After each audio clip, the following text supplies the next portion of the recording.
आज बहुत ही महत्वपूर्ण सेशन मैं करने जा रहा हूं।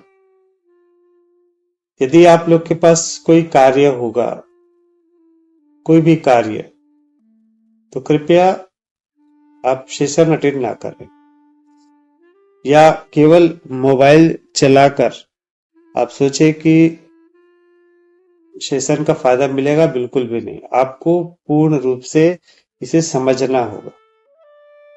आराम से आप बैठ सकते हैं, थोड़ा सा टाइम निकालिएगा। अगर ईयरफोन है तो ईयरफोन लगा लीजिएगा।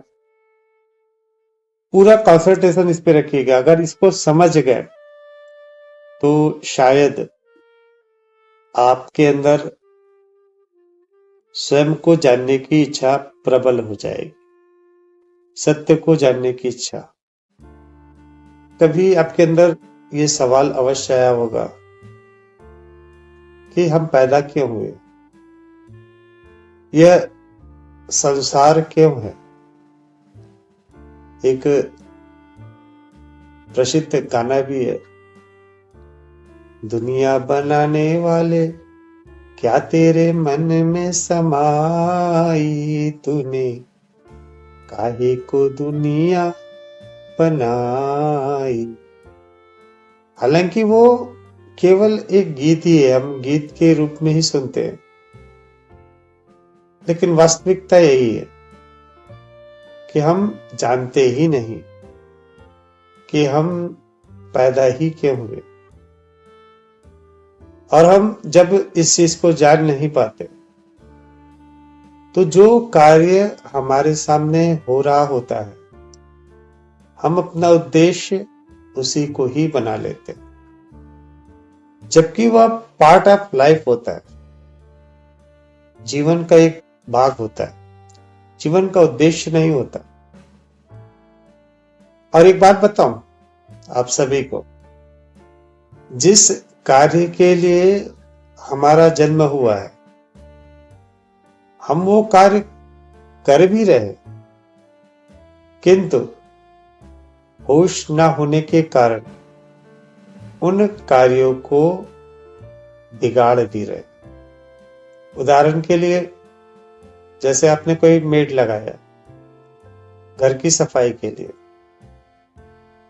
उसे पता नहीं है कि घर की सफाई करनी है और वो अपना कार्य कर रही है, तो कार्य के दौरान सफाई तो हो रही है, किंतु वो कचरा भी बिखराते जा रही है। एक तरफ सफाई भी हो रहा है, एक तरफ कचरा भी बिखर रहा है।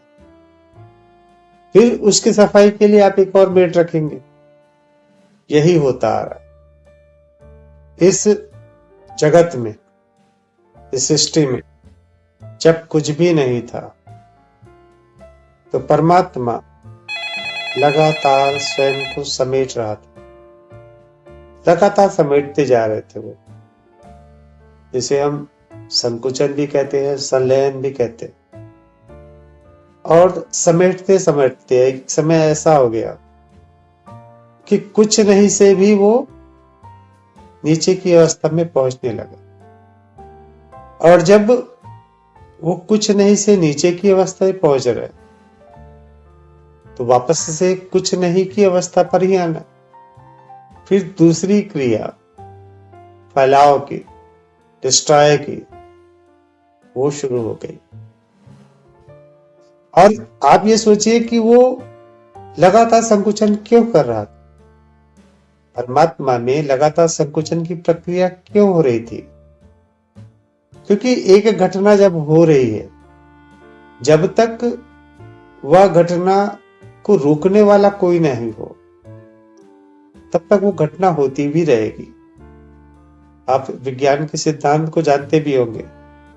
कोई भी वस्तु यदि चल रही है तो चलती ही रहेगी, यदि रुकी है तो रुकी ही रहेगी, तब तक जब तक उस पर कोई ऊपरी बल, बाहरी बल प्रयोग न किया जाए। तो जब संलयन की प्रक्रिया हो रही है, संकुचन की प्रक्रिया हो रही है, तो लगातार हो रही है उस शून्यता को हासिल करने के बाद भी। तो फिर क्या हो गया, वो शून्यता से भी नीचे हो गया।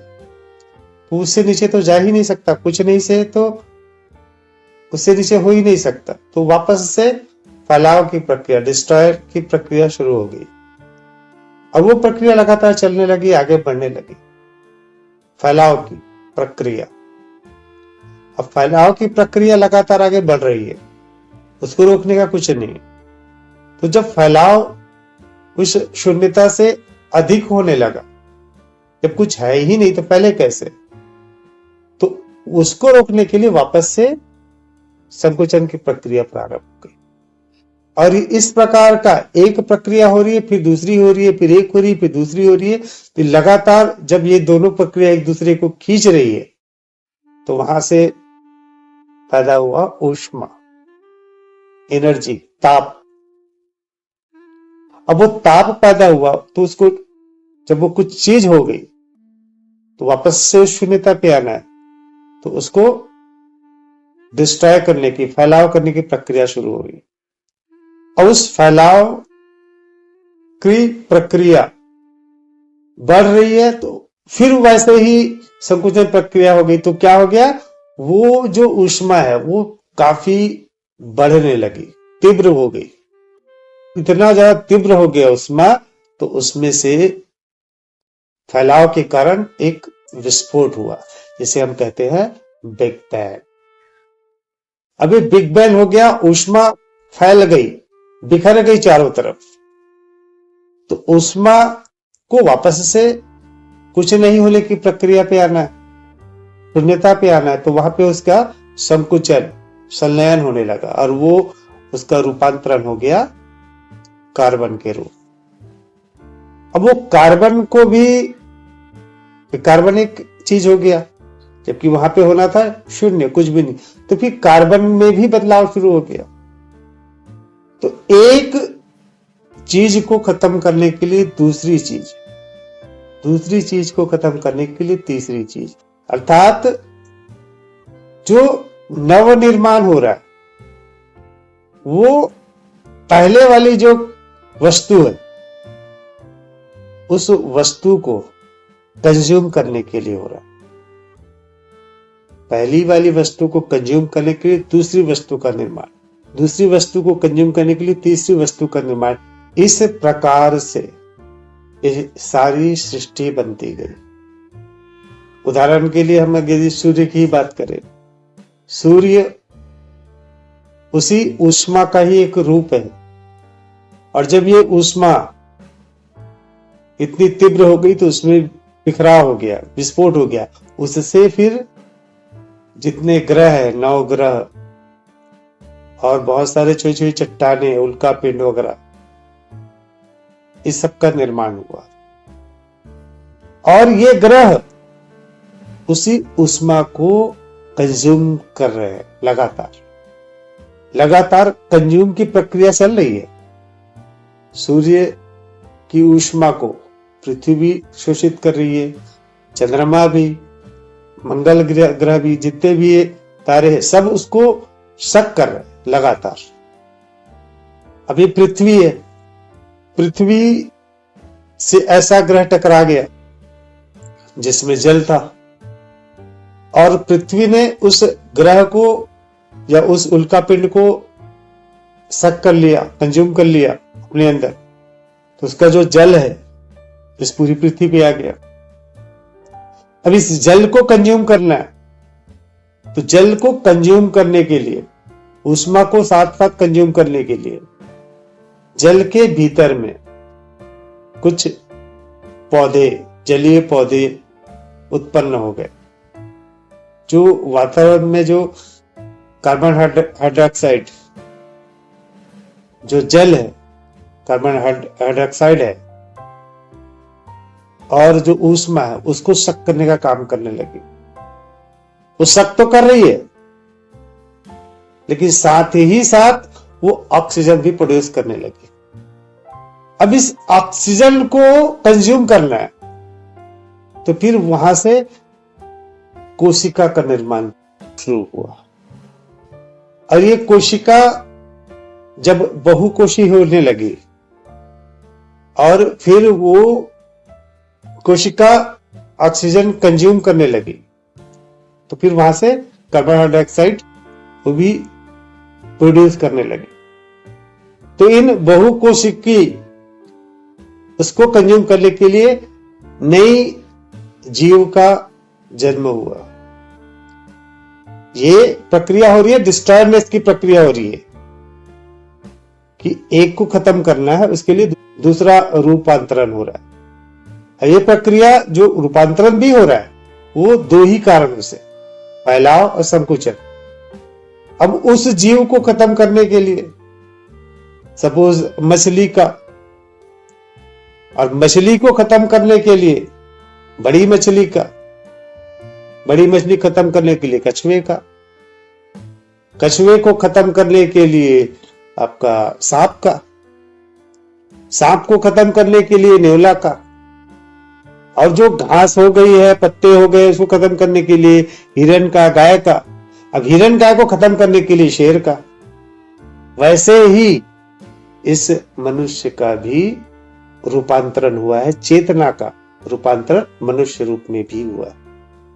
हम लगातार कंज्यूम ही कर रहे हैं ना। जन्म लेते हैं, शुक्राणु अंडाणु को कंज्यूम करता है और फिर गर्भ में वो रुकता है, और गर्भ में रहकर मां के रक्त के द्वारा जो भी प्रोटीन, विटामिन, मिनरल्स जो भी मिल रहे होते हैं उसको लगातार कंज्यूम कर रहा होता है, जब लगातार उसको शक कर रहा होता है। और उस शक करने के कारण, उसको कंज्यूम करने के कारण उसका रूपांतरण हो रहा है शरीर का, शरीर के हर एक अंग बन रहे हैं और मां के द्वारा वो चीजों को कंज्यूम भी कर रहा है। जब वो बाहर भी निकलता है तब भी वो लगातार कंज्यूम कर रहा होता है, वो ऑक्सीजन भी कंज्यूम कर रहा होता है। वो मां के दूध के द्वारा, मां का दूध किससे बनता है? इसी सब मिनरल से ही बनता है ना, प्रोटीन, विटामिन, इसी सब से बनता है वो। तो उस दूध को कंज्यूम कर रहा होता है और नए चीज प्रोड्यूस भी कर रहा होता है। बड़ा होता जाता है तो खाने के रूप में सभी चीजों को खत्म कर, सबका काम क्या है? केवल अपने अंदर समाहित कर देना। पहला उस चीजों को डिस्ट्रॉय कर देना, फैला देना, टुकड़े कर देना, और जब वो टुकड़ा हो गया तो उसको अपने अंदर शक कर लेना, अपने अंदर कंज्यूम कर लेना। और ये कार्य हम सदैव से करते आए। हमारा काम केवल और केवल उस शून्यता को प्राप्त करना है। केवल और केवल एक ही कार्य है, उस शून्यता को प्राप्त कर देना। और उस शून्यता को ऐसा प्राप्त करना कि नई चीजों का निर्माण ना हो, ताकि नए कंज्यूम करने के लिए नए और नई चीजें परिवर्तित ना हो। इसीलिए यह मस्तिष्क भी डेवलप हुआ है, ताकि हम वास्तविकता जान सके, होश में रह के काम कर सके। लेकिन हमारे पास होश होता नहीं, हमें पता ही नहीं होता कि हम कर क्या रहे हैं, करना क्या चाहिए, और हम ऐसे अनुपयोगी चीजों का निर्माण स्वतः ही करने लगते हैं अपनी सोच के द्वारा, जिसे कंज्यूम करना और मुश्किल हो जाता है। उदाहरण के लिए अगर हम कहें प्लास्टिक, जो घास है उसको कंज्यूम करना आसान है, जो खाद्य पदार्थ है उसको कंज्यूम करना आसान है, ऑक्सीजन को कंज्यूम करना आसान है, कार्बन डाइऑक्साइड भी कंज्यूम कर सकते हो, जल भी कंज्यूम कर सकते हो। और वो प्लास्टिक जिससे बना है, जिन केमिकल के उपयोग से बना है, उसको भी आसानी से कंज्यूम किया जा सकता है। किंतु प्लास्टिक को आप पूरी तरह से कंज्यूम नहीं कर सकते, आप उसके लिए लाखों साल लगेंगे। आपने क्या कर दिया? आपको पता ही नहीं आपका कार्य क्या है। अगर आपको पता होगा आपका कार्य केवल और केवल उस शून्यता को हासिल करना है, तो शायद आप नहीं करते। आपने प्रोड्यूस कर दिया विचारों को, ईर्ष्या को, द्वेष को, दुख को, लोभ को, काम भावना को, और ये बातें इतनी भयानक हो रही है कि आप उन चीजों को भी नष्ट करने में आमादा है जो शून्यता को हासिल करने का कार्य कर रही है। हर एक चीजों को हम दूसरों को तकलीफ देते हैं, दूसरे को दुखी करते हैं, दूसरे की चोरी करते हैं, उसकी हत्या करते हैं, क्या कर रहे हैं? आप भी वही हो, वो भी वही है, वो भी वही कार्य कर रहा है, आप भी वही कार्य कर रहे हो, तो आप क्या कर रहे हो? अपनी ही क्षमता को कम कर रहे हो, उसको नष्ट करके। यदि आपको यह पता होता कि आप वास्तव में इस शरीर की रचना क्यों हुई है और आप वास्तव में कौन हो, तो शायद आपसे कोई अपराध होता ही नहीं, किसी भी हाल में नहीं होता। लेकिन आपने एक अपने अस्तित्व को अलग समझ लिया है, मैं ये हूं। आपने स्वयं से मान लिया है कि मेरा ये अस्तित्व है, मेरा यह नाम है, यह परिचय है। आप अपनी वास्तविकता भूल गए हो, अपने कार्य को भूल गए हो कि वास्तव में आप कौन हो। आप केवल चेतना हो जो कि लगातार उस शून्यता को हासिल करना चाहती है। यदि आप पूर्णतः होश में हो जाओगे, आप अनुपयोगी चीजों का निर्माण स्वतः ही समाप्त कर दोगे। इसीलिए इस मस्तिष्क की रचना हुई है, ताकि पूर्णतः होश में कार्य ऐसा करो कि अनुपयोगी चीजें निर्मित ही ना हो। आप स्वयं को जान जाओगे, आपके अंदर विचार पूर्णतः समाप्त हो जाएंगे, पूर्णतः समाप्त हो जाएंगे। ना आपका पास ईर्ष्या होगा, ना द्वेष होगा, ना अच्छी होगी, ना बुरी होगी, कोई भी विचार ही नहीं होगा। विचार शून्य हो जाओगे। विचार भी तो एक प्रोडक्शन है ना। इन विचारों को, जैसे एक विचार निकला धार्मिक कट्टरता का, जिस किसी ने भी निकाला हो, उसने निकाल दिया उन विचारों को, वो मर गए, उसके बेटे भी मर गए, उसके बेटे भी मर गए, उसके बेटे भी, उसका खानदान मर गया। लेकिन आज भी वह विचार लगातार विध्वंस कर रही है कि नहीं कर रही है? वो उन सारी चीजों को नष्ट करने पर आमादा है जो कि उस शून्यता को हासिल करने का कार्य कर रही है। एक विचार, आप सोचे कि विचार कैसे परिवर्तित कर सकता है? तो आप एक गंदा विचार सामने प्रस्तुत कर दिए, अंधविश्वास का, धार्मिक कट्टरता का विचार आपने रख दिया, इससे लगातार विध्वंस चल रहा है और उस विध्वंस के फलस्वरूप कुछ नए चीज प्रोड्यूस होते जा रहे हैं लगातार। श्री कृष्ण ने महाभारत क्यों किया था?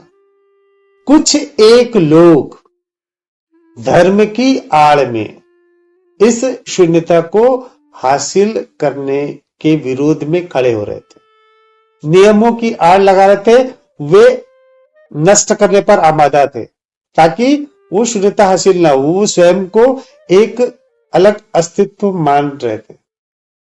तो क्या किया श्री कृष्ण ने? उनको समूल नष्ट कर दिया नए सिरे से, ताकि नए सिरे से नव निर्माण हो, ताकि सभी के सभी केवल और केवल शांति पे रहे और जो प्रक्रिया चल रही है वो प्रक्रिया होने दे।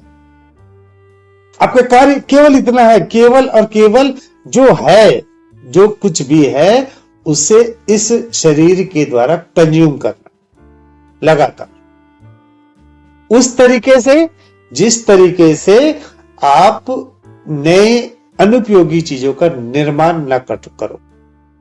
और ये तभी संभव है जब आप स्वयं को जानोगे। सारी सृष्टि इसी बेस पे ही बनी है। सारी सृष्टि एक चीज को कंज्यूम करने के लिए दूसरा, दूसरे के लिए तीसरा, तीसरे के लिए चौथा। आप जब उस वास्तविकता पर आ जाते हो, उस मैं को जान जाते हो कि वास्तव में मैं कौन हूं, तब भी क्या आपका जीवन परिवर्तित होता है? बिल्कुल भी नहीं होता। बस आप विचार शून्य हो जाते हो, तो आप केवल और केवल कंज्यूम करने का काम करते हो, केवल और केवल संकुचन का कार्य करते हो, संलयन का कार्य करते हो, सबको अपने अंदर समाहित करते जाते हो, सब कुछ। और जब वो सब कुछ समाहित होता है, आप केवल प्रेम, आनंद और शांति का अनुभव करते हो और बस कुछ भी नहीं, कुछ भी नवीन कार्य नहीं करते, कुछ नया ऐसा अनुपयोगी चीजें प्रोड्यूस नहीं करते। एक और बात आपने कही थी, आप लोगों को बताया था मैं, कि ये स्त्री, ये पुरुष, ये डिसाइड कैसे होता है? उस शून्यता को हासिल करने के दो तरीके। जब चीजें कुछ हो जाए, कुछ भी चीज हो जाए जो शून्यता के ऊपर है, तो क्या होता है, पहले उसका बिखराव होता है, डिस्ट्रॉय किया जाता है, और डिस्ट्रॉय करने के बाद उसे समाहित किया जाता है, संकुचन किया जाता है। तो दो प्रक्रिया हो गई। और ये दोनों प्रक्रिया एक ही, चेतना एक ही है, ये दोनों प्रक्रिया वही कर रही है। तो एक क्या हो रहा है, फैलाव हो रहा है, वो चीज फैल गई, विभाजित हो गई, और नष्ट होने के बाद उसका संकुचन हो गया, समाहित हो गई। ऊष्मा का कम से अधिक होना फैलाव, और ऊष्मा का अधिक से कम की ओर आना संकुचन। तो जो सब कुछ अपने अंदर समाहित करने की प्रक्रिया से उत्पन्न हुई वो है मादा, महिला, स्त्री। और जो डिस्ट्रॉयनेस है, जो एनर्जी को फैलाव कर रही है, जो बिखराव कर रही है, वो है पुरुष।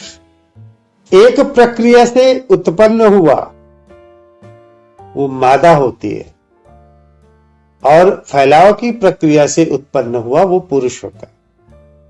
अब ये दोनों जब मिलेंगे, इन दोनों के बीच जब मिलन होता है, तभी ऊष्मा उत्पन्न होगी ना, तभी कोई चीज प्रोड्यूस होगा ना। केवल संकुचन होते रहती तो क्या एनर्जी का निर्माण होता, या केवल फैलाव होते रहता तो भी क्या एनर्जी का निर्माण होता। ये दोनों के घर्षण से ही तो कोई नवीन निर्माण होता है। जब एक नर और एक मादा का जब मिलन होता है तब फिर नव निर्माण होता है। उसी के जैसे कैसे होता है ये मैं आपको आगे बतलाता हूं। अब जो उसी के जैसे जन्म हुआ वो पुरुष होगा या मादा होगा, इसका निर्णय कैसे होता है। जो पुरुष हुआ उसके अंदर संकुचन की प्रक्रिया भी होती है और डिस्ट्रॉयनेस की प्रक्रिया भी होती है, किंतु मादा में डिस्ट्रॉयनेस की प्रक्रिया कम होती है, संकुचन की मात्रा अधिक होती है। या कहना चाहिए डिस्ट्रॉयनेस होता ही नहीं। अधिकतर की बात कर रहा हूं, कुछ एक की बात नहीं कर रहा हूं, अधिकतर की बात। जो हम पढ़ते हैं ना, पुरुष में गुणसूत्र होते हैं एक्स वाई, स्त्री में होता है केवल एक्स एक्स। आपने पढ़ा होगा, एक्स एक्स का हुआ तो फिर लड़की होगा, एक्स वाई का होगा तो लड़का होगा, और स्त्री में वाई होता ही नहीं है। तो जो नर होगा या मादा होगा इसका डिसीजन पुरुष के गुणसूत्र से होता है, ये आपने पढ़ा होगा कहीं पे। तो पुरुष में दोनों गुण होते हैं, अब स्त्री में एक ही गुण होता है संकुचन का। इसलिए आप देखेंगे ज्यादातर स्त्रियां ममतामयी होती है, करुणामयी होती है, उनके अंदर प्रेम अधिक होता है, जबकि पुरुषों में क्रोध अधिक पाया जाता है। उसमें प्रेम की भावना कम होती है, वो प्रेम को दर्शा भी नहीं पाता, उसके अंदर आंखों में आंसू भी कम निकलते हैं। स्त्री तो तुरंत रो लेगी, तुरंत के तुरंत। तो जो गुणसूत्र, जैसे एक पुरुष का गुणसूत्र है फैलाव, या पुरुष का गुणसूत्र उसके पास भी है, स्त्री का गुणसूत्र भी उसके पास है। यदि पुरुष का गुणसूत्र और स्त्री के जो संकुचन के गुणसूत्र से मिल गया तो वो वहां पे वो फैलाव की प्रक्रिया होगी, अर्थात वो जो जन्म होगा जिसका वो नर ही होगा। और यदि पुरुष के गुणसूत्र जो संकुचन है उससे स्त्री के संकुचन का जब मिलन हुआ, जब दोनों एक साथ मिले और दोनों का सब गुणसूत्र एक मिला, तो वहां पे मादा होती है। ये जो पुरुष के अंदर जो शुक्राणु का जन्म होता है, स्त्री के अंदर जो अंडाणु का जन्म होता है, और वो भी रक्त से, तो हर एक प्रक्रिया उस जीव की, हर एक प्रक्रिया उस शुक्राणु में मौजूद होती है। पूरे मनुष्य के शरीर में डीएनए आरएनए आपने सुना होगा। अब बहुत ज्यादा डिटेल से बता नहीं पाऊंगा क्योंकि इसके बारे में वैज्ञानिक रूप से क्या कहा जाता है मुझे नहीं पता, हालांकि मैं इस बात को देख पा रहा हूं। तो जो डीएनए होता है उसमें सारी प्रक्रिया मौजूद होती है, सारी की सारी प्रक्रिया कि ये शरीर का चेहरा कैसा होगा, शरीर में आंखें कैसी होगी, ये क्या, पूरा का पूरा उसमें कोडिंग रहता है। और जब दोनों का मिलन हुआ, पुरुष और स्त्री का या नर या नारी का, तो उस मादा के या उस स्त्री के मस्तिष्क से मैच हो जाता है। फिर मस्तिष्क उसके हिसाब से उसके जो मिलन के फलस्वरूप, जो शुक्राणु अंडाणु के मिलन के फलस्वरूप जो पदार्थ होता है, उस पदार्थ में महिला का जो मस्तिष्क है वो उस कोडिंग को डिकोड करके शरीर के अंग तैयार करती है। इसीलिए आप लोग सुने होंगे कि महिलाओं को कहा जाता है अभी आपको कोई स्टेज नहीं लेना है, या कहा जाता है कि अपने घर पे कृष्ण भगवान की फोटो रख दो तो बच्चा उसी टाइप का होगा, क्योंकि ये सारा खेल अब मस्तिष्क का, माँ के मस्तिष्क का। माँ जितनी उस समय स्ट्रांग रहेगी, खाना पीना जितना अच्छा रहेगा, उसका मस्तिष्क जितना अच्छा रहेगा, उस बच्चे का डेवलपमेंट भी वैसे ही होगा। डिकोड कर रही है माँ का मस्तिष्क और उसके हिसाब से पूरा वो जो शरीर के अंग तैयार हो रहे हैं वो, और वो जो शुक्राणु है जो बच्चे के रूप में उसका डेवलपमेंट हो रहा है, वो तभी वो कार्य कर रहा होता है जिस कार्य के लिए वो प्रोड्यूस हो रहा है, जन्म जिसका हो रहा है वो तब भी वही कार्य कर रहा होता है, कंज्यूम करने का। जो माँ होती है उसके अंदर भूख अधिक बढ़ जाती है ना, खाना अधिक खाने लगती है, पहले से ज्यादा खाने लगती है, क्योंकि कंज्यूम करने की प्रक्रिया तो चल ही रही है, उस शून्यता को हासिल करने की प्रक्रिया तो लगातार चल ही रही है। ये जीवन का विकास इस हिसाब से हुआ, इसलिए नहीं हुआ है कि चलो अब भगवान ने कहा कि अब डायनासोर बना दे, डायनासोर ठीक नहीं रहा, अब ये मनुष्य बना दे, अब ये ऐसा कर दे वैसा कर दे। जो हम कल्पना करके रखे कुछ भी नहीं। एक घटना हो रही है, उस घटना के नाम से दूसरी घटना हो रही है, दूसरे के नाम से तीसरी घटना हो रही है, और हम सब वही चेतना है, वही कार्य कर रहे हैं उस शून्यता को हासिल करने का। ये हमारा लक्ष्य ही है, लगातार उस शून्यता को हासिल करना। लेकिन यदि हमको होश होता नहीं है, हमको पता ही नहीं होता कि वास्तव में हम कौन है, तो क्या कर रहे हैं हम? जो कार्य घटित हो रही है वो तो हो रही है स्वतः से। हम ऑक्सीजन भी कंज्यूम कर रहे हैं, खत्म कर रहे हैं, चीजों को भी खत्म कर रहे हैं, लेकिन नई चीजें का उत्पादन भी कर रहे हैं, और वो चीजें इस शून्यता को हासिल करने का गतिरोध बन रही है। नाना प्रकार के विचार ऐसे उत्पन्न कर रहे हैं जो आगे चल के विध्वंस का कारण बन रही है। आज अभिशाप हो गया है पूर्ण रूप से अंधविश्वास, धर्म का आंख बंद करके दौड़ जाना, धार्मिक कट्टरता कितना बड़ा अभिशाप हो गया है। कितने लोग प्रतिदिन मारे जा रहे हैं। इजराइल का काबा का युद्ध क्यों हो रहा है? एक पर्टिकुलर जगह के लिए, कुछ 1 एकड़ जमीन के लिए। ईसाई कहता है कि हमारे लिए पवित्र है, ईसा मसीह यहां पे उपदेश दिए थे, तो यहूदियों का अलग है, तो मुसलमानों का अलग है कि हम यहाँ पे ही वो क्या बोलते हैं, घोड़े में बैठ के वहां गए थे, जन्नत गए थे। तो सबके लिए वो जगह पवित्र हो गया है और सबको वो जगह चाहिए। अगर वास्तविकता को जान गए, वास्तव में मैं कौन हूं, चेतना हूं, तो फिर ये अंतर शेष रहेगा क्या? ईसाई अलग है तो ये अलग है, तो ये अलग है, ये रहेगा क्या?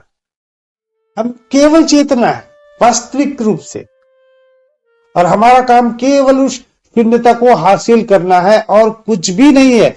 हर घटनाएं घट रही है, हर कुछ वो केवल वही कार्य कर रही है। पेड़ भी वही, सूर्य भी वही, चंद्र भी वही, जो भी आपको दिखलाई दे रहा है ना, सब कंज्यूम ही कर रहा है, हर कुछ। यहां तक आप एक कार लोगे, मोटरसाइकिल लोगे ना, वो भी कंज्यूम ही कर रहा होता है। वो भी लगातार पेट्रोल पी रहा है ना, वो भी तो कंज्यूम का काम ही कर रहा है। लेकिन वो क्या कर रहा है, साथ में कार्बन डाइऑक्साइड भी उत्पादन कर। एक चीज तो कंज्यूम कर रहा है, लेकिन दूसरा चीज का उत्पादन कर रहा है। तो नई चीजें फिर आ गई सामने, और वही मनुष्य भी कर रहा है। और यदि पूर्ण होश में आ जाए, पूर्णतः होश में आ जाए कि वास्तव में हमारा लक्ष्य क्या है, हमें करना क्या है, तो हम करेंगे क्या ऐसा? हम केवल उस शून्यता को हासिल करना चाहेंगे। हम चेतना स्वरूप में हर घटना को केवल देखेंगे। अब वो कुछ भी करने की आवश्यकता नहीं है, कुछ भी, सब कार्य स्वतः ही हो रहा है। शरीर जो बना है ये स्वतः ही कार्य कर रहा है। अब वो कुछ भी करने की आवश्यकता नहीं, कुछ भी नहीं, न सोचने की भी आवश्यकता है, न नए विचारों को फैलाने की भी आवश्यकता है, नए विचार उत्पादन करने की आवश्यकता, बस आवश्यकता है स्वयं को जानने की। और जब आप स्वयं को जान गए, फिर उसको आपको दूसरे को बतलाने की कि आप केवल वह चेतना हो और आपका लक्ष्य है उस शून्यता को हासिल करना, शांति को हासिल करना, आनंद को हासिल करना, और कुछ भी नहीं होगा।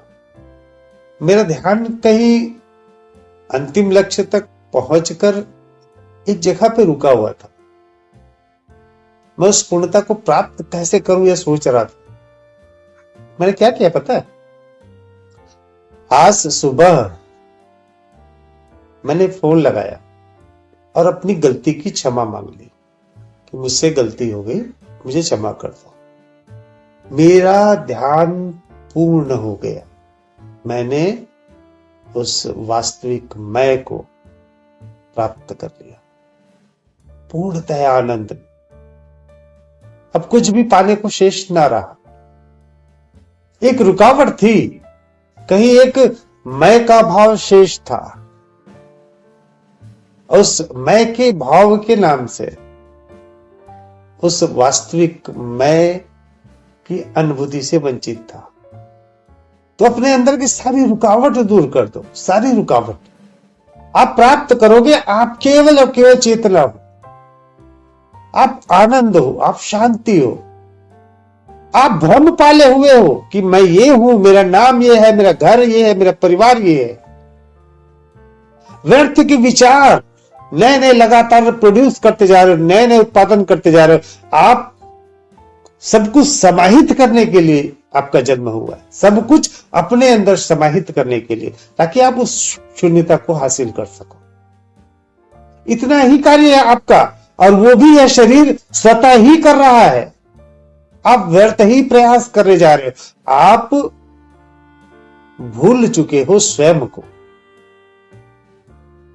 आप वही चेतना हो, वही आत्मा हो, वही परमात्मा हो, पूर्णतः भूल चुके हो। आप अपने लक्ष्य को भूल चुके हो, भ्रम में हो पूरी तरह से, और अनुपयोगी चीजों को लगातार निर्माण करते जा रहे हो। और उन चीजों के निर्माण के लिए कुछ और नई चीजें आएगी जो आपका विध्वंस करेगी, जो आपका नाश करेगी। ये चूहे आए ना, चूहे के नाम से ही सांप आए, और सांप को नष्ट करने के लिए नेवला आया, नेवला को नष्ट करने के लिए शेर आया। अब देखिए, लगातार सारी चीजें एक दूसरे को कंज्यूम करती जा रही है। लगातार तितलियां कंज्यूम कर रही है फूलों से रस का, वो कंज्यूम कर रहा है उसको, वो कंज्यूम कर रहा है उसको। आप देख ही जा रहे हो, कहीं कहीं बाहर कुछ भी नहीं हो रहा है। सारी घटनाएं यही घटित हो रही है। केवल शून्यता को हासिल करने का सब कुछ प्रयास हो रहा है, सारा कुछ प्रयास केवल उस शून्यता को हासिल करना है। और यही कारण है, यह जगत जो हमें दिखलाई दे रहा है, जो बना हुआ है, वो केवल एक घटना का परिणाम दूसरी घटना, दूसरी घटना का परिणाम तीसरी घटना। क्यों? उस शून्यता के लिए। ये जगत स्थायी इसीलिए नहीं है क्योंकि उस शून्यता को हासिल करना है। ये लगातार परिवर्तित होगा, एक चीजें का निर्माण होगा, फिर दूसरे का होगा, फिर तीसरे का होगा, उसके नाम से फिर चौथे का होगा, लगातार चलता ही रहेगा जब तक ये पूरी तरह समाप्त ना हो जाए। और समाप्त होने के बाद पूर्णतः जैसे समाहित होने लगेगी, लगातार चलते रहेगा, फिर से वो प्रक्रिया शुरू हो जाएगी, फिर एक नए नव निर्माण शुरू हो जाएगा। ये प्रक्रिया इस हिसाब से ही चलती रहेगी। शारदा दीदी, आपको सारे प्रश्न का उत्तर मिल गया? कुछ भी शेष है? और बिल्कुल भैया, मिला, बिल्कुल मिला, लेकिन कुछ और क्वेश्चन आ रहे हैं। आपको आपका लक्ष्य मिल गया? नहीं, बिल्कुल भैया, शानदार तरीके से मिला, बहुत बढ़िया। जब आपका लक्ष्य ही आपको मिल गया और सबसे पहला आपको यही हो गया कि आपको कुछ भी नहीं करना है, आपको केवल घटना घटित होते देखना, केवल घटना। ह्यूमन माइंड है ना भैया, इस वजह से माइंड है। हाँ, मेरे को बस यही तो करना है कि कुछ भी नहीं करना। बिल्कुल, आपका जो भी प्रश्न है आगे लाइएगा, सब प्रश्नों का हल आपको मिल जाएगा, सारे प्रश्न। भैया, हाँ दीदी, जैसे आपने अभी बताया कि आपको पूर्णतया आपने खुद को पा लिया, तो उसका अनुभव पहले के अनुभव से अलग था क्या भैया, कि सेम वैसे ही अनुभव था आपका? पूर्ण आनंद, पूर्ण आनंद, और सिवा आनंद के, शांति के कुछ भी नहीं। अभी मैं इतने आनंद पे हूँ। और आनंद तो भैया पहले भी था आपके पास। वही बोल रही भैया कि कुछ चेंज, थोड़ा सा मतलब चेंज लगा। जैसे आगे से देखा जाए तो आनंद तो आनंद, खुशी तो खुशी होती है, उसमें कोई थोड़ा सा बहुत चेंज या कुछ भी नहीं होता है, क्योंकि आनंद तो आनंद ही होता है। लेकिन कुछ तो डिफरेंस लगा क्या भैया? ऐसा बोल। डिफरेंस लगता है, क्यों नहीं लगता? कहते हैं ना, जब तुम्हारे मन में किसी के लिए कोई विचार है और जब तक तुम उसे क्षमा नहीं करते, तुम उसी क्षमा के हाथों में तुम उसके खेल रहे होते हो। जब तुम उसे क्षमा कर देते हो, बोल के सच्चे मन से क्षमा कर देते हो, तो तुम्हें अलग ही आनंद और शांति का अनुभव होता है। ये तो सच्चाई है। अदरवाइज तुम उसी विचारों में उलझे रहते हो जब तक तुम क्षमा नहीं करते। क्षमा करना भी और क्षमा मांगना भी। क्षमा मांगने, मैंने आज बात करी क्षमा मांगने की, तो वो भी होना चाहिए। सब कुछ समाप्त कर दो, अपने अंदर का ईगो, अहंकार, आपका ईर्ष्या, द्वेष, सब कुछ समाप्त कर दो। कुछ भी अनुपयोगी चीजों का निर्माण समाप्त कर दो। सब चीजें अनुपयोगी है। कि आज हमें लगता है कि इससे क्या होगा, लेकिन ये जब बड़े आकार ले लेती है तो इसी प्रकार की आतंकवादी घटना होती है। ये आतंकवादी घटना आज का परिणाम नहीं है, हजारों साल पहले किसी के मस्तिष्क में आया ये धार्मिक कट्टरता, और आज इसका परिणाम आप आतंकवाद के रूप में देख रहे हैं। तो ये जो विचार है, ये भी नए चीजों को जन्म देते हैं। मैं का त्याग कर दो। जब मैं ही शेष ना होगा तो फिर विचार, मन, सब कुछ शून्य हो जाएगा, कुछ भी नहीं। स्वयं को जान लो, वास्तव में आप कौन हो, क्यों हो। इतना जान लोगे, आप केवल आनंदित रहोगे उस शून्यता में। कुछ भी हो रहा है वो हम तो नहीं कर रहे, वो सब चेत नहीं कर रहे, हम तो कुछ कर ही नहीं रहे। अगर हम किसको हम सोचे तो। शारदा दीदी, आप अलग कुछ हो ही नहीं, आप बिल्कुल सही है। लिया है। चेतना जो कर रही है वो आप ही कर रहे हो। सब कुछ चेतना कर रही है, मैं कुछ कर ही नहीं रही हूं। ये दिमाग से जब तक नहीं हटेगा तब तक दिक्कतें होंगी। आप ही सब कुछ कर रहे हो, किंतु आप जो सोच रहे हो कि मैं ये हूं, वो आप नहीं हो। बस इतना बार बार मस्तिष्क को समझाने का प्रयास करो कि आप ही सब कुछ कर रहे हो, सब कुछ आपके द्वारा ही हो रहा है, किंतु जिस आपकी आप बातें कर रहे हो या सोच रहे हो वो आप नहीं हो। आप केवल और केवल चेतना हो और कुछ भी नहीं। जो भ्रम है मैं का, यही दिक्कतें पैदा कर रही। हम ईश्वर को समझना इसीलिए इसी प्रकार से चाहते हैं कि मेरा अलग अस्तित्व है और ईश्वर का, परमात्मा का एक अलग अस्तित्व है, और बारंबार हम उसी हिसाब से ईश्वर को समझना चाहते, परमात्मा को समझना चाहते। यदि हम हटा दे इस मैं को, ईश्वर को समझना आसान हो जाएगा। लेकिन हम सदैव से, अभी आपने आसान शब्दों में कह दिया जो कि बहुत लोकप्रिय है और सब लोगों को यह एक्सेप्टेबल भी है कि मैं कुछ नहीं करती, सब कुछ ईश्वर करता है। लेकिन मैं जो आपसे कह रहा हूं कि आप ही सब कुछ करते हो, किंतु आपने जो अपने आप को सोचा हुआ है वो आप नहीं हो, और यह बात आपका मस्तिष्क एक्सेप्ट नहीं कर पा रहा। बारंबार, हजारों बार इस बात को मैंने कहा, लेकिन वो एक्सेप्ट ही नहीं कर पा रहा। किंतु यदि इसको मैं कहूं कि ईश्वर ही सब कुछ कर रहा है, आप कुछ नहीं कर रहे, तो वो आपके लिए बहुत आसान होगा, क्योंकि इसमें आपका अस्तित्व बचा रहता है। अब मैं आपके अस्तित्व को पूर्णतः समाप्त करना चाहता हूं। आपकी काल्पनिकता को, काल्पनिक मैं को पूर्णतः हटाना चाहता हूं आपके मस्तिष्क से। आपके मस्तिष्क में केवल मैं चेतना हूं, मैं केवल आत्मा हूं, यह भाव रखना चाहता हूं। बस इतना ही है। हाँ दीदी, शारदा दीदी बोलिए। बिल्कुल ठीक। मेरा एक और ये है कि जब सब कुछ शून्यता पे जा रहा है तो जो एटम बम वगैरह बन जाएंगे बहुत जल्दी से नहीं चले जाएंगे हम शून्यता पे। आपने कह दिया एटम बम से सब चले जाएंगे, तो एटम बम अनुपयोगी चीजों का निर्माण नहीं करेगा। वो कार्बन डाइऑक्साइड बना देगा, वो बहुत सारी गैसें नए तैयार कर लेगा, जहरीली गैसें, वो क्या बोलते हैं रेडियन वगैरह सब तैयार कर लेगा, रेडिएशन जो बोलते हैं वो तैयार हो जाएगा। अब उसको कंज्यूम करने के लिए क्या होगा, वो तो चीजें रहेंगी ना।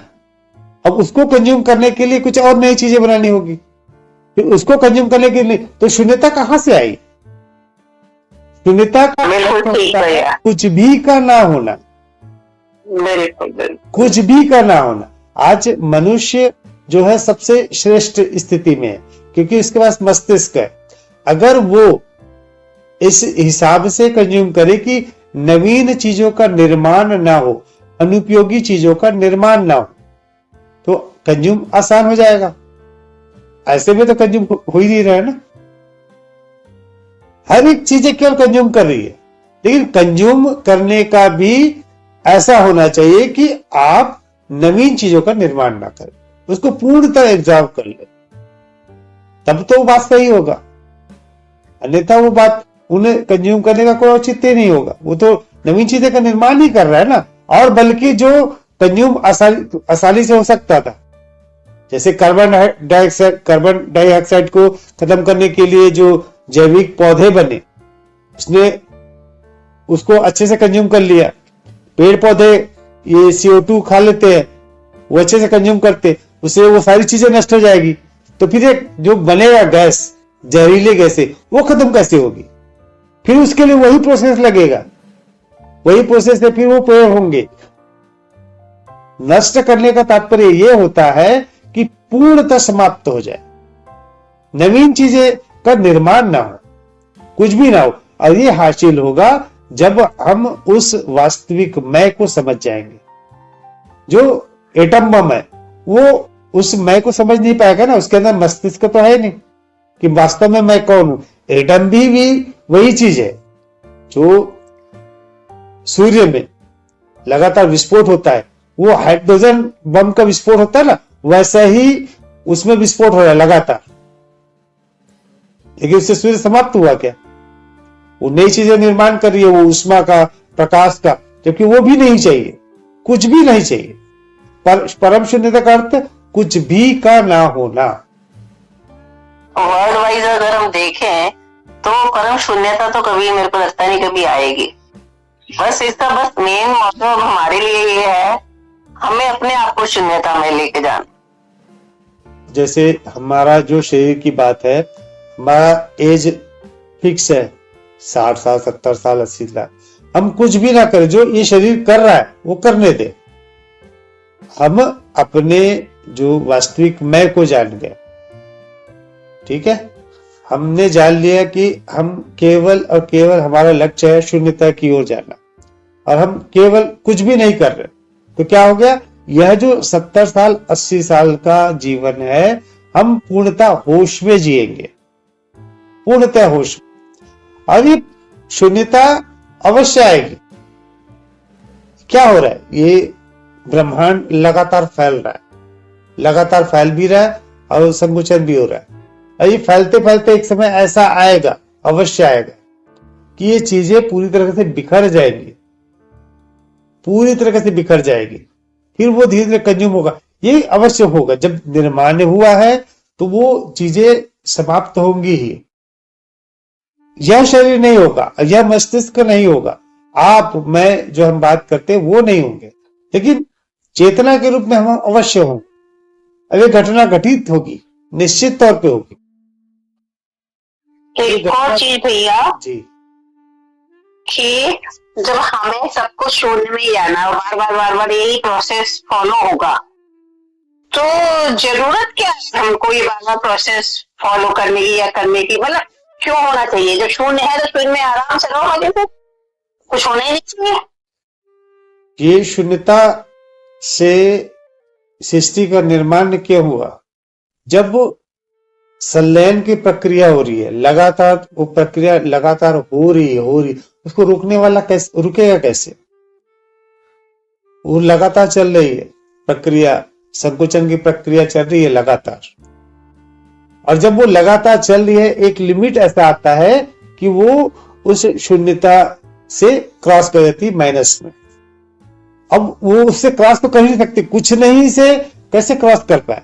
तो वापस से वो रिवर्स होती है। जो फैलाव की बात करते वो होता है। चेतना पूर्णतः चलायमान है, पूर्णतः। वो रुकना तो है ही नहीं, लगातार चल रहा है।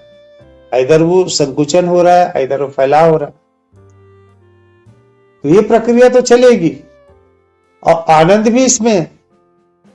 जितना आप इस मैं को जान जाएंगे, वास्तविक मैं को जान जाएंगे, आप पूर्णतः आनंद में हो जाएंगे, पूर्णतः आनंद में। और जब उस चेतना स्वरूप में हो जाएंगे, पूर्णतः चेतना स्वरूप में हो जाएंगे, तब भी आप पूर्णतः आनंद में रहेंगे, पूर्णतः आनंद में। चाहे ये शरीर नष्ट भी हो जाए, केवल आनंद, केवल शांति। हर खेल को केवल खेल की तरह देखेंगे। भैया ये छोटी सी बात, मतलब ये बड़ी सी बात है, हम अप्लाई नहीं कर पाते, लेकिन ये मेरी समझ में आ गई। तो लोगों को क्यों नहीं आती समझ में? कम से कम कुछ पे तो पहुंचे। मैं कह रही बहुत सारा हो जाए तो कुछ तो जरूर समझे। तो और गंदी गंदी हो रही है एक तरह से, बर्बादी की हमको दी जा रहे हैं। ये कभी ना कभी कोई ना कोई हमेशा समझाते ही आया है। चाहे श्री राम ने अपने कर्मों के द्वारा लोगों को समझाना चाहा, चाहे श्री कृष्ण ने गीता के द्वारा यह समझाना चाहा। अष्टावक्र जी थे, वशिष्ठ थे, विश्वामित्र थे, कबीर थे, बुद्ध थे, महावीर थे, ऐसे अनेकों नाम मिलेंगे, लगातार समझाए जा रहे। और कुछ एक लोग मानते भी है, तो कुछ एक लोग नहीं मानते।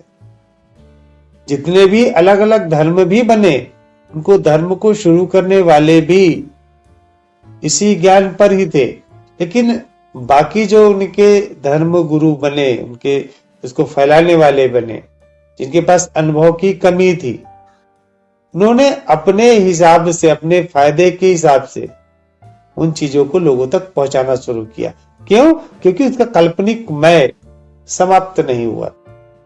आज एक पेड़ दूसरे पेड़ को नहीं काटता, एक शेर दूसरे शेर को नहीं खाता, एक बंदर दूसरे बंदर को परेशान नहीं करता, एक जो सेम प्रजाति की मछली दूसरे सेम प्रजाति की मछली को वैसा परेशान नहीं करती, एक सांप अपने बच्चे को नहीं करता। आप हर एक को देखेंगे, लेकिन मनुष्य ऐसा क्यों करता है? क्योंकि उसका काल्पनिक मैं प्रबल हो जाता है, और उस काल्पनिक मैं के नाम से वो जो लोगों के द्वारा बतलाया गया है ज्ञान, उस ज्ञान को अपने हिसाब से मोड़ देता है। अब कर्मण्यवादिका रस्ते मां फलेसु कदाचन, श्री कृष्ण ने कह दिया कर्म करो फल की चिंता मत करो, तो क्या कहेगा आदमी अपने नौकर को? भाई श्री कृष्ण ने कहा है कर्म करो फल की चिंता मत करो, तुम यहाँ पे झाड़ू लगाओ काम करो, तनख्वाह मेरे से मत मांगना क्योंकि कृष्ण भगवान ने कहा है। तो लोगों ने उस उपदेश को भी अपने हिसाब से मोड़ दिया, काल्पनिक मैं के नाम से। लेकिन इसका प्रयास लगातार चलता ही रहेगा हमेशा। मैंने बता दिया, आप सुने, आपने समझा, आपने उस चीज को जान लिया, आप किसी और को बताएंगे, कोई और किसी को बताएगा, ये प्रक्रिया लगातार चलेगी, लगातार। ये प्रक्रिया समाप्त होने वाली नहीं है। और जब नहीं समझ आएगा तो कोई न कोई कृष्ण अवश्य आएंगे जो विध्वंस कर देंगे और नए तरीके से मनुष्य का शुरुआत कर देंगे। और ये मनुष्य भी जब लगेगा कि ये केपेबल नहीं है, तो फिर अभी तो बन ही रहा है, एआई तो डेवलप हो ही रहा है ना, जो मनुष्य को भी समाप्त कर देगा। ये लगातार प्रक्रिया चलेगी, एक को कंज्यूम करने के लिए दूसरे कंज्यूम, इस शून्यता को हासिल करना ही है। और सब कुछ चेतना ही है। जो आप कार्बन डाइऑक्साइड की बात कर रहे हो वो भी चेतना ही है, जो ऑक्सीजन की बात करते हैं वो भी चेतना ही है, जल भी चेतना ही है, मछली भी चेतना ही है, और ये जो मनुष्य है वो भी चेतना ही है। अब मनुष्य को नष्ट करने के लिए कुछ और आएगा, वो भी चेतना ही होगा। ये प्रक्रिया चलेगी, लगातार चलती रहेगी, अनवरत चलेगी। अब ये धीरे धीरे सब समाप्त हो जाएगा, उस शून्यता में आ जाएगा, फिर वापस से चलेगा अनवरत। ये वेदों में लिखा है, 4 युग बताए गए ना, सतयुग, त्रेता, द्वापर, कलयुग, और फिर ये प्रक्रिया फिर सतयुग, ऐसा चलता रहता। उन्होंने भी पूर्णतः समाप्ति के पश्चात बात ही नहीं करी। अब ये प्रक्रिया लगातार चल रही है, लगातार। यहाँ पे एक पृथ्वी है, हो सकता है अरबों खरबों किलोमीटर कोई और पृथ्वी होगा, वहां पे कोई इसी प्रकार का कार्यक्रम कर रहा होगा, इसी प्रकार का, और वहां पे भी कुछ और चल रहा होगा। कहाँ क्या हो रहा है वो कोई मतलब, आज अभी इस वक्त जो हो रहा है वह महत्वपूर्ण है।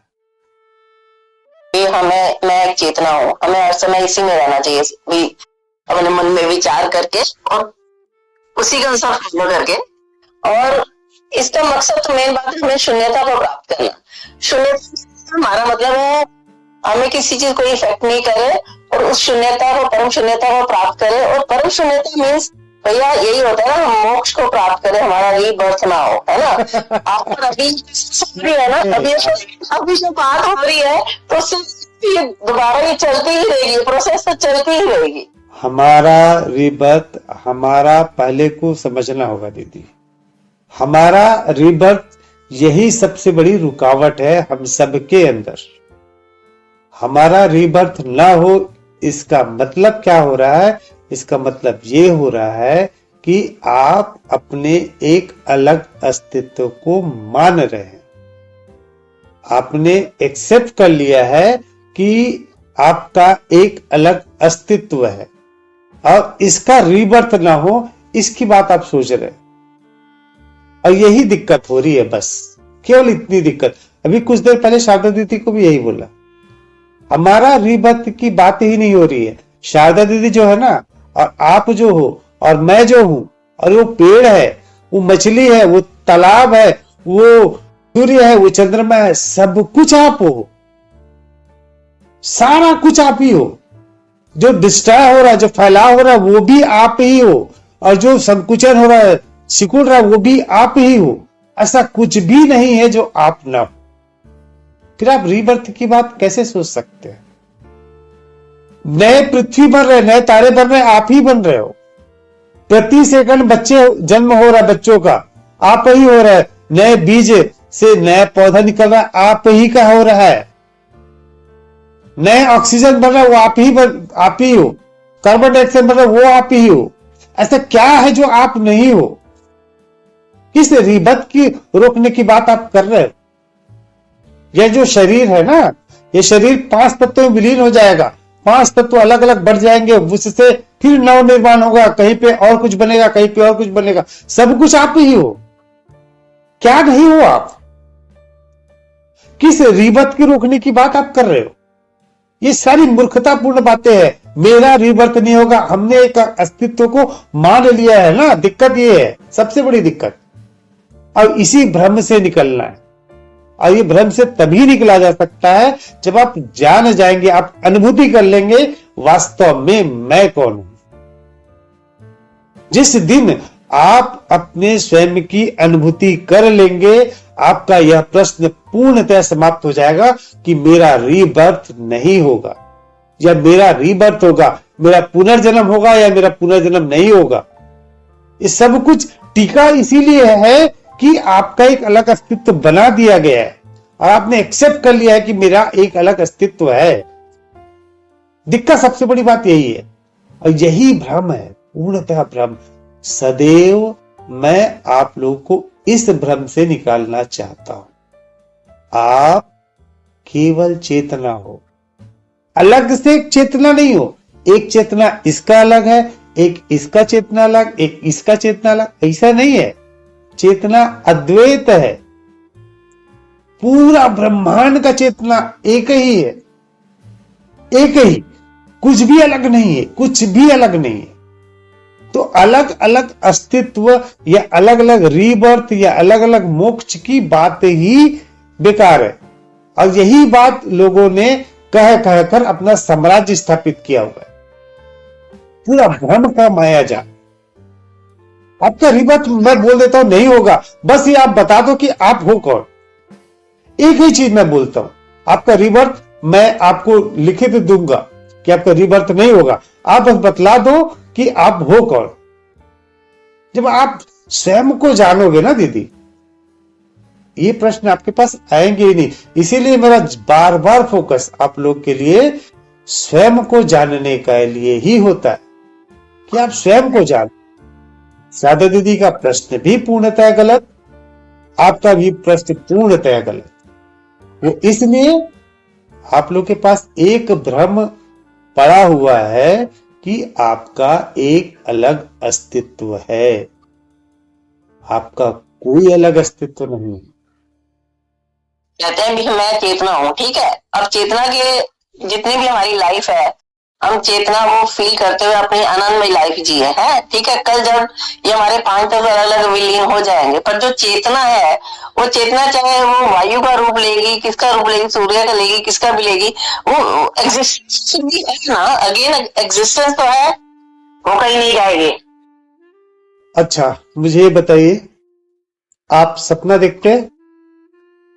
बिल्कुल भैया देखते हैं। बिल्कुल देखते हैं। आपने देखा होगा शेर को, शेर आपके सामने आया होगा, या कभी आप खाई से गिर रहे होंगे या कुछ जगह पे गए होंगे, ठीक है। और जब आप आंख खोलते हो तो क्या होता है? आंख खोलते हो तो आप देखते होंगे कि आप बिस्तर पे हो, वहां पे ना कोई शेर है, ना कोई खाई है, ना कुछ भी नहीं। आपको पता हो जाता है कि आप सपना देख रहे थे, ठीक है। वैसे ही यह जो हमने कल्पना में रचा हुआ है ना, यह संसार, जिस दिन पूर्णतः होश में आ जाओगे, पूर्णतः होश में, तो ये सब सारा स्वप्न बिखर जाएगा, सारा स्वप्न समाप्त हो जाएगा। सपने में आपके पास शेर था, एक्चुअली शेर गायब हो गया, शेर का अस्तित्व ही समाप्त हो गया। वैसे ही जब आप पूर्णतः होश में आ जाते हो तो ये सारा जो भी रचा बचा संसार दिख रहा है ना, ये समाप्त हो जाता। बस होश में आने की देर है। जिस दिन आप स्वयं को चेतना स्वरूप में अनुभव करने लगोगे, अनुभव की बात कर रहा हूं मैं, बुद्धि स्तर पे नहीं बोल रहा हूं। जिस दिन आप अनुभव करने लगोगे, ये सारा स्वप्न उड़नछू हो जाए, और ये आप जानोगे अवश्य, इस जीवन के साथ भी या इस जीवन के बाद भी। जीवन समाप्त होगा, हो सकता है कुछ दिनों तक आपके अंदर ये भ्रम रहे, लेकिन यह भ्रम कुछ समय पश्चात समाप्त हो जाएगा। आज स्वयं को जान जाओगे चेतना स्वरूप में, फिर आपको यह जीवन जो आपको लग रहा है वास्तविकता है, ये वास्तविकता पूर्णतः समाप्त हो जाएगी उस स्वप्न की भांति। आज आपको यह चीजें कठिन लग रही है, लेकिन यकीन मानिए केवल उठने की देर है। जैसे उठे, जिस दिन भी उठे, जीने के जीते जीते या मरने के बाद जब उठे, यह भ्रम तो समाप्त होना ही है पूर्ण। भैया ये चीज मेरे दिमाग में अंकित कैसे होगी? मतलब होती है लेकिन फिर वही दुनियादारी में आ जाती है। ये होगा अभ्यास से। मैंने प्राप्त किया केवल अभ्यास से। अभ्यास, पूर्ण समर्पण और उसको पाने की लालकता जितना तीव्र होगा, उस अभ्यास के द्वारा आप लोग प्राप्त कर सकेंगे। मेरा आश्रम बनाने का उद्देश्य यही है कि कुछ समय के लिए आप आए, चाहे 2 दिन के लिए, 4 दिन के लिए, महीने भर के लिए। उस समय आप लोगों के पास सिवा उसके कोई भी लक्ष्य न रहेगा। सारा चित्त, चाहे वो 2 दिन का ही क्यों ना, सारा चित्त केवल उसी में फोकस करने का। तो जैसे आप 2 दिन बाद निकलोगे आप, तो आपके अंदर उसका स्वाद आ जाएगा, उस वास्तविक मय का, उस आनंद का। फिर आप उसको पाने के लिए लालायित हो जाओगे। अभी जैसे बात हो रही है तो हो सकता है थोड़ी सी उत्सुकता हो, फिर बाद में घर द्वार में फंस जा रहे। आश्रम बन जाएगा और आप लोग आओगे, उसके बाद 2 दिन 4 दिन फिर आपको लगेगा कि केवल मेरा लक्ष्य यही होना चाहिए। मैं जब घर से बाहर निकला, उसके बाद ही मेरे अंदर केवल उसी को पाने की इच्छा क्यों हुई? मैंने एक लक्ष्य बना लिया कि केवल इसी को प्राप्त करना है। और ऐसा नहीं कि मेरे घर द्वार नहीं चल रहा, सब कुछ चल रहा है, जैसा चल रहा है वैसे ही चल रहा है। मैं कुछ खास परिवर्तन नहीं कर सकता, लेकिन आज उस वास्तविक मैं को, चेतना को, आनंद से सराबोर सब कुछ पता हो रहा है। तो उसका स्वाद करने के लिए ही वो आश्रम की तैयारी है। बाकी आप लोग का भी है, यही है। कोई भी विधि अपना है, मैं तो बोल रहा हूं कोई भी विधि अपना, जिस तरीके से करना है। आपको नमाज पढ़ना, नमाज पढ़ो। आपको गुरुद्वारे का गुरु पाठ करना, वो करो। आपको निर्मल पाठ करना, वो करो। जो करना है वो करो, किंतु पूर्ण समर्पण। चलिए, बहुत समय हो गया, अधिक समय आप लोगों का ले लिया मैं। थैंक यू, बहुत बहुत थैंक यू रियली ना, बहुत अच्छी चीज पता चली है। लेकिन जैसे कहते हैं ना, एक कदम आगे मेरे दिमाग में इम्प्रिंट हुआ है, मेरा तो ये है। Thank you. ठीक है भैया, मुझे ऐसा लगता है कि ये विचार आने ही नहीं चाहिए, न मुक्ति के न मोक्ष के। ये विचार नहीं आएंगे तो ज्यादा अच्छा रहेगा। ये विचार भी नहीं आने चाहिए दीदी। किन्हीं भी विचारों की आवश्यकता नहीं है। आप क्यों हो? केवल और केवल शून्यता को हासिल करने के लिए। और वो कार्य स्वतः हो रहा है। यह शरीर स्वतः ही वह कार्य कर रहा है। आपको कुछ भी करने की आवश्यकता नहीं है। कोई विचार सोचने की आवश्यकता नहीं है। अच्छा बुरा ये वो कुछ भी नहीं। यह मस्तिष्क मिला है, जो वर्तमान में घटना घट रही है, उस घटना के लिए आपको क्या कार्य करना है, उस घटना के लिए अकर्म में जो कार्य करना है, उसके लिए यह मस्तिष्क है। जैसे सामने सांप आ गया, अब सांप से आपको बचना है, या भगने का है, या उस सांप को उठा के फेंकने का है, उस सांप को मारने का है, जो भी, उसके लिए मस्तिष्क है। वर्तमान में हो रही घटना के लिए मस्तिष्क का कार्य इतना ही है। हम वो अपना अलग से संसार जबरदस्ती का बसा लिए ना, मस्तिष्क का दुरुपयोग कर रहे हैं, ये गलत है। मस्तिष्क शरीर का अंग है। जैसे हाथ क्या होता है? उठाने के लिए, पैर चलने के लिए, नाक, कान, ये सारे अंग का है, वैसे ही मस्तिष्क का है। केवल और केवल वर्तमान में जो घटना घट रही है उसके लिए आपको जो अकर्म में कर्म करना है, गीता में वही बतलाया गया, हर चीज में वही बतलाया जा रहा है। हम जब नहा के ही विचार करते, कुछ विचार की आवश्यकता ही नहीं है, कुछ भी नहीं। आप तो मोक्ष इसकी बात करो, मैं कुछ भी सोचने की आवश्यकता नहीं। जो वर्तमान पे हो रहा है, आज अभी इस वक्त आपके सामने घट रहा है, उसके लिए आपको क्या कर्म करना है, उसके लिए मस्तिष्क है। ठीक है, आप लोग का समय आज अधिक लिया, उसके लिए क्षमा प्रार्थी। नहीं भैया, बहुत ऐसा नहीं है भैया, बहुत बढ़िया। बहुत बढ़िया लगता है भैया।